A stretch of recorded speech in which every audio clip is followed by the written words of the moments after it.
The allocation of scarce resources is a central challenge for any economy. In episode 1 of this series, Understanding Economics, I detailed this issue in depth. I talked about scarcity, defined by finite resources and infinite desires. I talked about trade-offs, the necessity of sacrificing one option for another, and I talked about opportunity cost, the value of the next best alternative foregone. Those who missed the first episode can find it in my playlist titled Understanding Economics. In this video, I will address a critical follow-up.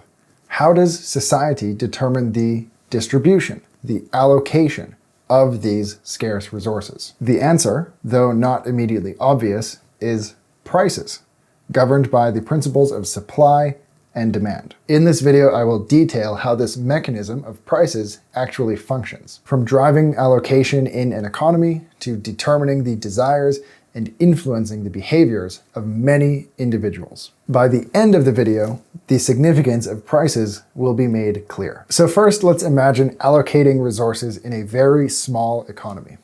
For example, my wife and I tasked with managing our household budget. With a fixed income, we can allocate funds for living, eating, savings, leisure, etc. Our income is limited, but our desire to have things and gain experiences is not. Now, the way this is resolved is through mutual agreement. We rely on the trust we have in each other, the trust that we'll sort out the budget in each other's best interests, as opposed to having long, drawn-out negotiations about each detail within our budget. Now, this exemplifies a small economy under our direct control. But if this direct control of the economy were scaled to a much larger size, let's say that of a country, things would start to disintegrate. How would equitable distribution be achieved at such a massive scale? If there were only one or two people commanding and directing the allocation, surely large portions of the citizens would be dissatisfied and misrepresented completely. So as economies grow in scale, the direct command approach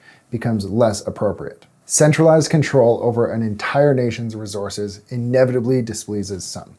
Then, raising the question, who does possess the authority and insight to properly prioritize everyone's interests? Resource allocation, and efficient allocation at that, depends on three forces working together. Firstly, the market, reflecting real-time preferences through individual choices. Second, the government, intervening where markets are perceived to misrepresent public interest.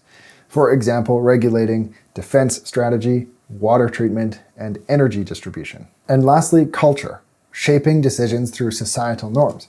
For example, generous giving to the poor, as is practiced in many religions. At the core of a large-scale economy lies prices, communicating the desires and choices of each and every individual, rendering unnecessary the direct command or control from one individual at the top. Again, to go back to the trivial example of my wife and I balancing our budget. We run a command economy, but since we respect each other and only have to account for each other, not a mass of people, things run relatively smooth. Our resources are shared. We determine expenditures collectively, very much akin to public ownership. Production and consumption may even be regulated by mutual agreement. For example, it would be unfair, and I'm not allowed, to eat all the sweet treats and pastries in the house and force my wife to eat celery 3 meals a day. That is an example of a command economy. It's characterized by public ownership, centralized planning, and quotas or regulation on production and consumption. Now, contrast that to a market economy. In a market economy, individuals possess private property. Their homes and their wages are their own. They exercise autonomy over what to earn, what to spend, and what to spend on. Government oversight remains limited, and only necessary regulation is administered in a light touch manner, as opposed to exhaustive and thorough regulation as seen in a command economy. So what exactly is the driving force that sustains efficiency in a market economy?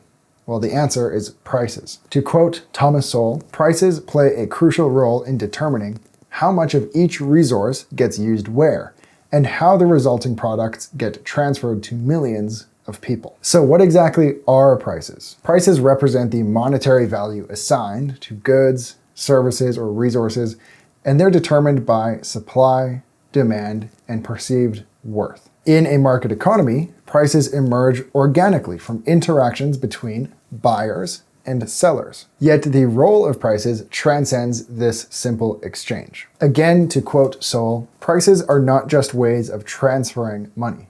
Their primary role is to provide financial incentives to affect behavior in the use of resources and their resulting products. Prices not only guide consumers, they guide producers as well. So the role of prices is to provide incentives to affect behavior in the use of resources and the resulting products. Prices influence both consumers and producers in a systematic way. This guidance manifests through profits and losses. Profits indicate to producers that a product or service meets a demand and encourages continued production.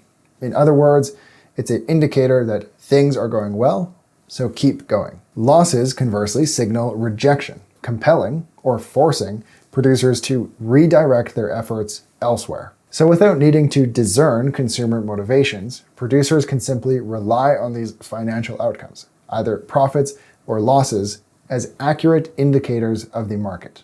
For instance, a surge in gas prices prompts increased output because more producers can gain financially from the sale of that resource. A decline in gas prices discourages production because why produce what is not profitable? In this way, prices regulate behavior with remarkable real-time efficiency. To understand prices even more thoroughly, we can turn to their foundations, supply and demand. So in 1776, Adam Smith published an observed paradox. Water, abundant in supply, has a low price, though necessary for life. Diamonds, scarce, command exorbitant amounts of money, though they are completely unnecessary for life. The disparity stems from two different forces. Firstly, supply. It denotes the quantity of a good producers are willing and able to offer at a certain price. Secondly, demand. It reflects the quantity consumers are willing to purchase at that given price. Even more simply put, supply is how much stuff producers want to sell, and demand is how badly people want to buy that stuff. Therefore, when prices increase, it is an incentive to production and a disincentive to consumption. On the other hand, when prices decrease, it is a disincentive to production and an incentive to consumption. Just imagine if chocolate chip cookies are very expensive, well, you might want to start selling them for profit. And if they're very cheap, you might want to start buying them for your eating enjoyment. Now, the intersection of these two forces, supply and demand, is what's called an equilibrium.